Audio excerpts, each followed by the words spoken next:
नमस्कार भाई दोस्तों। हम जब तक सच्चाई से भागते रहेंगे ना तब तक सच्चाई हमारा पीछा करती रहेगी। सच्चाई को हजम करना सीखो। मंडिया और उनके दलालों से उम्मीद मत करना कि वो सच बोलेंगे। वो अगर माँ की कसम खा के भी न्यूज देते हैं ना तो वो न्यूज बिल्कुल उल्टी होती है। ये क्या दिखा रहे हैं? अरावली पर्वत श्रृंखला के कारण यहाँ पे प्रदूषण फैलता है दिल्ली के अंदर। वो शर्मा जी टीवी के अंदर बोल रहे थे। बड़े कमाल की बात है ना, पहाड़ों के कारण प्रदूषण होता है। पहाड़ों में जाके देखना, प्रदूषण मिलेगा ही नहीं आपको। लेकिन अब वहां पर भी चलम बाचिल गोजे पहुंचने लगे तो वहां पर भी प्रदूषण शुरू कर दिया। दूसरी तरफ अमेरिका जो डोज दे रहा था वो अपना ओरिजिनल वाला डोज दे के चला गया, दे के चला गया वो। अब ये अरावली पर्वत श्रृंखलाएं बेचेंगे, अंधभक्तों को बेचेंगे, बैंकों को बेचेंगे और फिर वहां पे पैसा भरेंगे ताकि इनकी इज्जत बची रहे। झूठी इज्जत, सच्ची इज्जत कहीं नहीं है। कहीं आप देख रहे हो सच्ची इज्जत कहां पे? कहीं पर भी नहीं बची हुई है। थोड़ी बहुत बची खुची होती है, उसको अमेरिका उतार देता है। एक बार इतने बड़े देश के प्रधानमंत्री हैं, उनको जाना चाहिए। कोई झूठदर्जी महाराज हैं, उनको वहां पे जाना चाहिए, बैठ के बात करनी चाहिए। आज तक अमेरिका का नहीं बोला, चाइना का नहीं बोला। चाइना वाले बोल देते हैं हम इस चीज को मानते नहीं, अरुणाचल हमारा है। वो अपने नक्शे में अरुणाचल को दिखा रहे हैं, नहीं बोल रहे। यहां पर बयान आता है आसाम को कांग्रेस पाकिस्तान को देना चाहती थी। बड़े कमाल की बात है। कांग्रेस कौन होती है आसाम को पाकिस्तान को दे देगी? या फिर वो जो बांग्लादेश में जो कांड हुआ है वो सच्चा था कि भाई 7 सिस्टर खिलाफ हो चुकी है इंडिया के। लेकिन यहाँ पे आपका ध्यान लगाया जाता है सिर्फ पंजाब और हरियाणा की तरफ। पहले एक बार वीडियो को सुनना, ध्यान से सुनना और पूरा सुनना। पूरा वीडियो को सुनना तब आपकी समझ में आएगा। थोड़ी सी बात सुनते हैं और चिंटू मिंटू शुरू हो जाते हैं। देश तोड़ने की बात, देश तोड़ने की बात तो तुम्हारे ऊपर बैठे आका कर रहे हैं फिलहाल, और कोई नहीं कर रहा। मोहन भागवत आए दिन कोई ना कोई वैसा उल्टा पुल्टा बयान दे देता है, भला एजेंडा 2028 चलाओ नहीं तो बदल देंगे प्रधानमंत्री को। कमाल की बात है। सेना में सिर्फ हिंदू होंगे, हाँ कर लो भाई, सिर्फ हिंदू भर्ती कर लो। सिक्कों का अगर अपना देश होता तो ऐसा होता क्या? ऐसा होता जो अभी चल रहा है। दिल्ली के अंदर क्या हुआ सिखों के साथ सबको पता है। एक परिवार के ऊपर आकर 10-20 लोग इकट्ठा होकर हमला कर देते हैं। क्या था वो? सिर्फ मामूली बातचीत के ऊपर ये नैरेटिव सर्जे जा रहे हैं। आपको ना ये बार बार जो लिखते हैं, ये पोस्टों में लिखते हैं ना, 84 याद दिला देंगे, ये कर देंगे, ठीक लिख रहे हैं ये। इन लोगों ने तैयारी की हुई है। खुद तो ये बोलते हैं शस्त्र उठा लो, शस्त्र उठा लो, और फिर करपाना रखते हैं तो उससे इनको दिक्कत हो जाती है, उससे समस्याएं शुरू हो जाती हैं। पहले एक बार आप वीडियो सुनो, अनु साहब का वीडियो, ये पूरा सुनना बहुत जरूरी हो गया है, तब आपकी समझ में आएगा कि हकीकत में हो क्या रहा। वाहेगुरु जी की फतेह। Indo-Hindus globally are celebrating the assassination of Osman Hadi, just like the followers of Modi's violent ideology who are celebrating the assassination of Shahid Hardeep Singh Nijjar in Canada.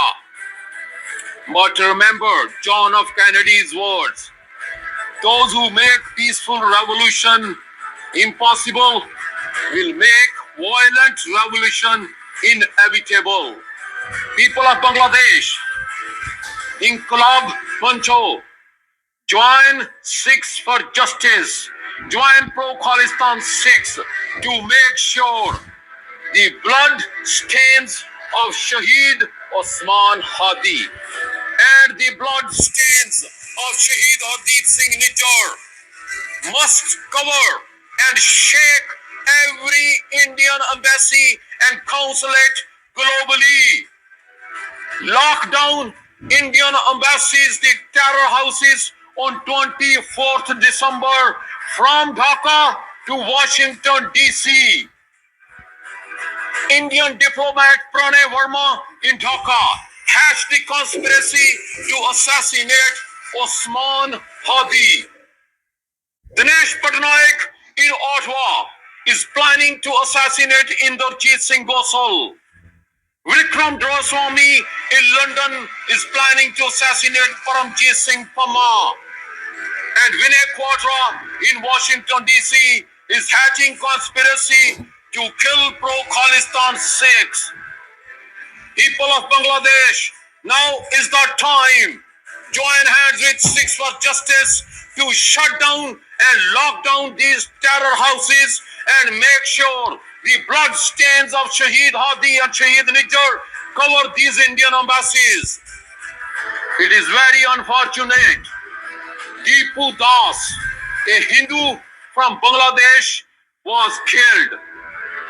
But you know who is behind the killing of this Hindu? Deepu Das, Modi's Indian regime. Again, Modi's Indian regime. They are used to have these false flag operations, and that's exactly they did to this Bangladesh Hindu Deepu Das.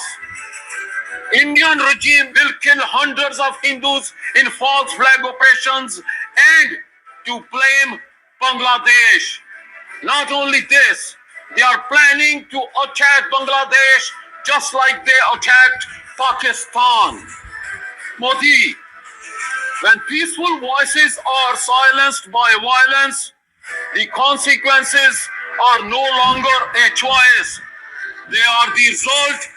And in this case, lockdown shut down Indian terror houses on 24th December from Dhaka to Washington DC.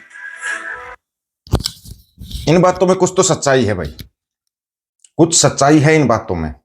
Pulwama भूल गए, पहलगांव भूल गए, कालूचक किसी को आज तक पता ही नहीं हुआ कालूचक में क्या हुआ था। किसी को भी पता हो तो बता देना मेरे को, मान जाऊंगा तुम कालूचक में हुआ क्या था और कैसे हुआ था। वहीं थे हम भी, हमारे को पता है। ये ना अपनी गंदी और झूठी राजनीति को बचाने के लिए आम जनता को कीड़ा मकोड़ा समझते हैं। क्या करोगे आप उनका? जो सैनिक शहीद होते हैं उनके नाम पर वोट मांग लेते हैं, कुर्सी बचा लेते हैं उनके नाम पर। बड़े कमाल की बात है कि आज तक किसी को पता ही नहीं है क्या चल रहा। पता सबको है, लेकिन जानबूझ कर जो अंधे बने हुए हैं, अंधे मूर्ख बने हुए हैं, कुपट बने हुए हैं, एक कुपट को अपना देवता मान्य हुए हैं। कमाल की बात है, बोला कुछ सामने ही नहीं आया। अब पैसे भरे हैं, चटानी मटानी ने मिलकर पैसे भरे हैं, हजारों लाखों करोड़ रुपए भरे हैं, तब जाकर ना महामानव की तस्वीरों को छुपाया गया है अमेरिका के अंदर से। और हर जगह पैसे का ही खेल है। तुम्हारे को पता जब लगा जब अरावली प्रांत श्रृंखला हट जाएगी ना, और जब हरियाणा का भी एमपी का यूपी का पूरे का रेगिस्तान बन जाएगा, तब पता चलेगा तुम्हारे को। तुम्हारे बच्चे रोड पर भीख मांगेंगे और कोई भीख नहीं देगा। देगा कहां से? अगले वाला इससे पहले कटोरा उठाई मिलेगा। सबके हाथ में कटोरा आने की तैयारी कर चुका है ये। बचे खुचे संसाधनों को बेच कर भागेगा अब ये, गारंटी है। बोलते हैं ये किसके लिए कमाता है? इसके विदेशों में जो महल बन रहे हो कहां से बन रहे हैं, कभी ध्यान दिया क्या तुमने? सच्चाई से इनको डर लगता है। क्यों नहीं जनता के सामने आकर सच बता देते कि ऐसे ऐसे होया है? यही इंडिया है, यही इंडिया। 62 की लड़ाई में जब पैसा खत्म हो गया, जनता ने अपने गहने दे दिए थे, अपने औरतों ने अपने गहने उतार उतार के दे दिए थे। सबसे ज्यादा पंजाब ने दिए थे, सबसे ज्यादा पंजाब ने। बस इसलिए जो तुम्हारे पास बचा खुचा पैसा है, गहने है ना, उन सबको ये हजम करेगा। इसकी नजर वहां पे है, उसको निकाल कर फिर जाएगा, ये साफ जाएगा। हरियाणा में भी एक नया रूल आया है, कृषि कार्ड बनवा लो, तुम्हारी जमीन जाएगी। याद रख लेना इस चीज को, कहीं राज्य होगा तुम कार्ड बनवाओगे। पहले वाले कौन सा कार्ड कामयाब हुए हैं इसके? कौन से कार्ड कामयाब हुए हैं इसके? लेकिन फिर भी लोगों को समझना तो है नहीं, आंखें बंद करके चलना इसके पीछे पीछे। अमेरिका सबक सिखाने जा रहा है। तुम सोचो पैसे भरकर तुमने फोटो रुकवा लिए, तुम बच गए। नहीं बचे। असली खेल इसके बाद शुरू होगा। पहले तो पैसे लेगा, मतलब वही बात आ गई ना, 100 प्याज भी 100 जूते भी दोनों खाने पड़ेंगे और सब कुछ भरना पड़ेगा। आप लोगों की क्या राय, अपनी राय रखना, राय का इंतजार रहेगा। सभी साथियों को राम राम, नमस्कार, आदाब, सत श्री अकाल। वीडियो को ज्यादा से ज्यादा शेयर, चैनल को सब्सक्राइब, बेल आइकन को जरूर दबाना दोस्तों। ऑफिशियल दीपक फौजी यूट्यूब चैनल बात और सच की करेंगे। अगर सच की बात हम करेंगे, वीडियो को शेयर करने की जिम्मेदारी आप लोगों की है। गज के आखो, वाहेगुरु जी का खालसा, वाहेगुरु जी की फतेह।